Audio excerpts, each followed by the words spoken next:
नमस्कार। मैं हूं विवेक शर्मा। मित्रों, आप लोगों के बीच में मैं आज आया हूं, खासकर जो हमारे बिहार के भूमिहार भाई हैं। आपको बताना चाहूंगा, पूरे बिहार में अगर राजनीतिक और आर्थिक रूप से विगत 60 सालों में किसी समाज को सबसे ज्यादा अगर क्षति पहुंचा है तो वो समाज हमारा भूमिहार समाज को पहुंचा है। हर तरह से सभी पार्टियों ने, सभी राजनीतिक पार्टियों ने इस समाज को एक अलग नजरिए से देखा, एक सामंतवादी विचार देखा, एक बहुत बड़ा लैंडलॉर्ड समझा, एक बहुत बड़ा पैसे वाला समझा। उसका नतीजा हुआ, जितने भी राजनीतिक पार्टियां थे बिहार में, एक ही जाति को टारगेट किया, एक ही समाज को टारगेट किया। वो दुर्भाग्य से भूमिहार समाज था। और हमारे समाज का भी दुर्भाग्य हुआ कि जितने भी बुद्धिजीवी थे, पढ़े लिखे वर्ग थे, जो सक्षम लोग थे, वो राजनीति से किनारा होते गए, किनारा अपने आप को लगाते गए। उसका कारण क्या हुआ कि जो हमारे समाज में अपराधी प्रवृत्ति के थे, माफिया थे, हत्यारा थे, चोर थे, डाकू थे, उन्होंने बहुत ही सुनियोजित ढंग से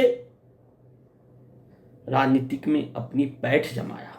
और इस राजनीतिक पैठ जमाने देने में जो अभी के नेताजी हैं, माननीय मुख्यमंत्री नीतीश कुमार जी और लालू यादव और रामविलास पासवान जी का अहम रोल था। अहम रोल इसलिए था कि समाज को लोगों के बीच में, दूसरे समाज के बीच में इस तरह प्रोजेक्ट करना था कि ये समाज बाहुबली का है, ये समाज हत्यारा है, ये समाज दूसरे को दबाने का काम करता है। और उसके कारण हमारे समाज का राजनीतिक पतन हुआ। राजनीतिक पतन होने के कारण कृषि आधारित जो हमारे समाज था, जो मेन मुख्य रोजगार कृषि का था, वो धीरे धीरे कम होते गए। कुछ हमारे शादी में बिके, कुछ घर बनाने में बिके, कुछ पढ़ाई में बिके, कुछ मरनी में बिके, कुछ बीमारी में बिके। और जो हमारे जमीन थे, टुकड़े टुकड़े में बंटते गए आबादी बढ़ने के कारण। और उसका कारण हुआ कि हम समाज, जो भूमिहार समाज बिहार में रोजगार देने वाला समाज था, आज के समय में हमारे समाज का स्थिति बिहार में किसी भी जाति से सबसे निचले स्तर का हो गया है। आज आप चले जाएंगे कहीं भी, वॉचमैन देखेंगे तो आपको पता चलेगा 100 में 90 वो भूमिहार समाज का है। सुलभ शौचालय, यहां तक सुलभ शौचालय में आप देखेंगे तो 100 में 90 हमारे समाज का है। मजबूरी है उनकी, न उनके पास पैसे है, न उनके पास जमीन बचा, जिसके कारण बिहार से पलायन हुआ। 5,000 10,000 नौकरी के लिए हुआ। तो हमारा जो बिहार में माननीय विधायक हैं, विधान परिषद के सदस्य हैं, जो भूमिहार समाज से है, उनसे मेरा निवेदन है कि समाज की दशा देखते हुए, जो आर्थिक परिस्थिति है वो देखते हुए, बिहार सरकार से 10% सरकारी नौकरी में आरक्षण दिलाएं, क्योंकि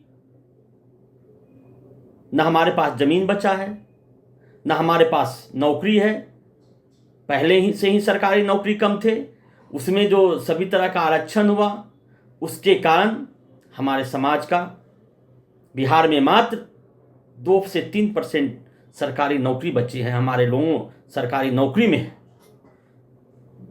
तो माननीय जो हमारे फिर से अभी सदन चालू है बिहार में, उनसे निवेदन है, हाथ जोड़ के निवेदन है कि आप समाज के भरोसे हैं, आप समाज के वोट पे जीत के गए हैं, आप समाज के नाम पे आपको राजनीतिक पार्टी हिस्सेदारी दिया है, इसलिए आपका कर्तव्य है कि आपका भाई, आपका परिवार संकट में है, आपका परिवार का स्थिति खराब है, आपका परिवार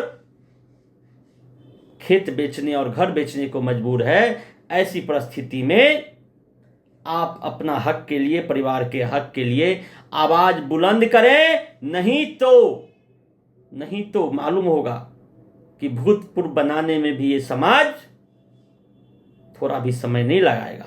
और आरक्षण बिहार में भूमिहार समाज को इसलिए जरूरत है कि आपको बताना चाहूंगा, महाराष्ट्र में मराठा समाज, हरियाणा में जाट समाज, जिसका बिहार के भूमिहारों से कई 100 गुना आमदनी ज्यादा है, कई 100 गुना, 1 गुना 2 गुना 10 गुना नहीं, कई 100 गुना ज्यादा है।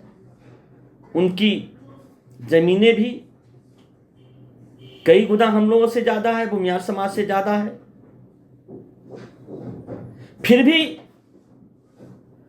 उनके नेताओं ने समाज के आवाज उठाया, समाज का साथ दिया, तो मजबूरी में महाराष्ट्र सरकार को, हरियाणा सरकार को आरक्षण देना पड़ा। और बिहार के तो भूमिहार समाज का आर्थिक स्थिति सबसे निचले पायदान पे है, इसलिए बिहार में अगर किसी जाति की आरक्षण की जरूरत है तो भूमिहार समाज को है। और अलग से जब तक नहीं मिलेगा तो ये 10% में इतने ज्यादा मारामारी है जो सामान्य वर्ग को दिया गया है, उसमें मुस्लिम को भी घुसाया गया, क्रिश्चियन को भी घुसाया गया, बौद्ध को भी घुसाया गया, अन्य प्रकार के भी जातियों को उसमें घुसाया गया है। इसमें वो हम लोगों के लिए नाकाफी है। हमारी आबादी देखते हुए बिहार में हम लोग को मंजूर नहीं है। हमें हमारे भूमिहार समाज को कम से कम 10% का आरक्षण चाहिए। और ये मांग लेकर अगर सरकार नहीं देती है तो 1 अप्रैल से हम लोग गांव-गांव समाज के बीच में जाएंगे और आवाज बुलंद करेंगे। और फिर कुछ अगर बिहार में गलत होता है तो इसके जिम्मेदारी वर्तमान सरकार पे होगी। बहुत बहुत धन्यवाद। हमारा वीडियो पसंद आए तो शेयर करें, लाइक करें, कमेंट करें। जय हिंद, जय परशुराम, जय भूमिहार।